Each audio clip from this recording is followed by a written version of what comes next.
November 13, 2022. A date that changed the town of Moscow, Idaho forever. It was early morning when the call came in.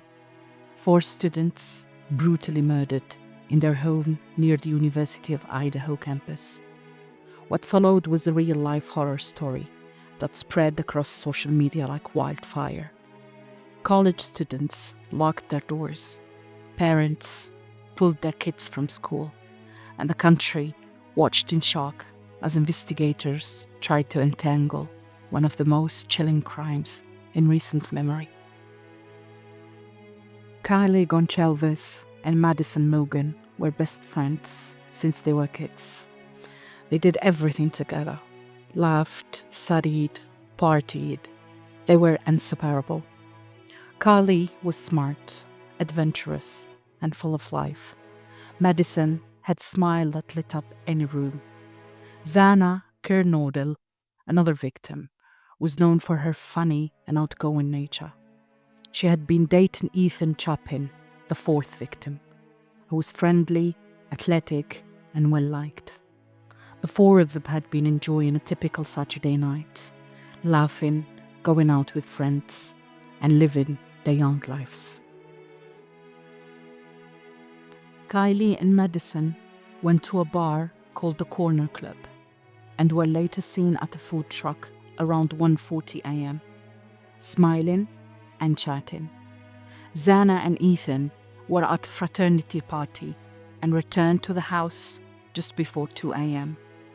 By 4 a.m., all 4 were back at their 3-story rental home on King Road. It seemed like just another night. But between 4 and 4:25 a.m., something unimaginable happened. Someone entered the house and stabbed all 4 students to death with a large knife. There were 2 other roommates in the house who were unharmed. One of them later told police that she had heard crying and seen a figure in black clothing, but she locked herself in her room, terrified. It wasn't until nearly noon that someone called 911, reporting an unconscious person. When police arrived, they found the bloody scene. The town was paralyzed. Police had no suspect, no murder weapon, and no clear motive. Social media exploded with theories. Was it a crime of passion? A random act of violence? A targeted attack? The police stayed quiet, urging people not to spread rumors, but fear was already in full swing. Then came the first big clue, a knife sheath that was found on the bed next to one of the victims. It was a military-style sheath, and on it, investigators found a single source of DNA that didn't match any of the victims.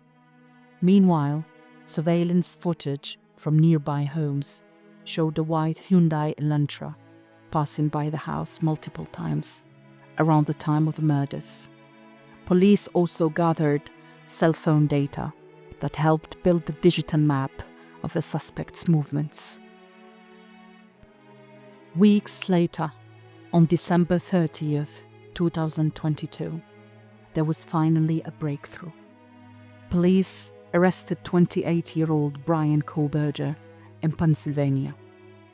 Kohberger was a PhD student studying criminology at Washington State University, just 10 miles from the University of Idaho. The arrest stunned everyone. Kohberger wasn't just interested in crime. He had been studying it at the highest level. He had even conducted online surveys, asking criminals how they chose their victims, how they felt during the crime, and how they prepared. The evidence against him was chilling. The DNA from the knife sheath matched Kohberger's. Cell phone records placed him near the house more than a dozen times before the murders. His car, a white Hyundai Elantra, matched the one in the surveillance footage.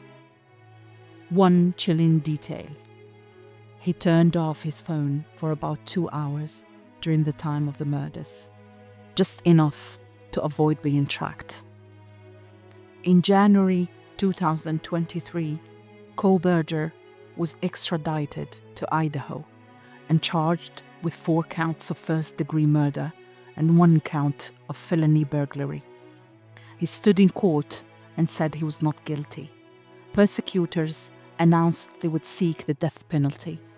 His defense team suggested there might be other suspects, but the evidence pointed strongly at him.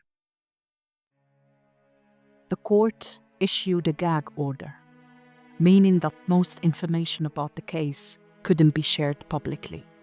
Still, the details that did come out were disturbing. The house, the knife, the late night stalking, everything painted a terrifying picture of someone who may have planned the murders for weeks. The public was left asking, why? Did Kohberger know the victims? Did he choose them randomly? Was he trying to commit the perfect crime to prove something to himself?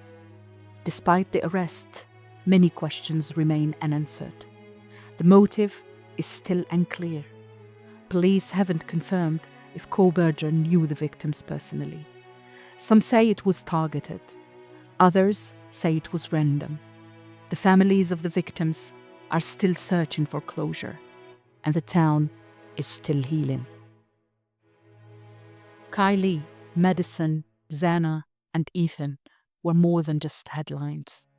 They were young people with dreams and futures. Their lives were stolen in the most violent way imaginable. And while one man sits in a jail cell awaiting trial, the pain of their loss ripples through community. As the trial approaches, the world will be watching. People want answers. They want justice. And they want to understand how something so brutal could happen in a quiet college town. The Idaho college murders shook the nation. And even now, months later, the fear, the mystery, and the heartbreak remain. At the end, this isn't just a true crime story. It's a tragedy that reminds us how quickly life can change, how darkness can creep into the most unexpected places, and how the search for justice can sometimes feel just as chilling as the crime itself. If you enjoyed this story, please subscribe and like for more. We are working hard to give you these chilling stories and to give the families of the victims some credits.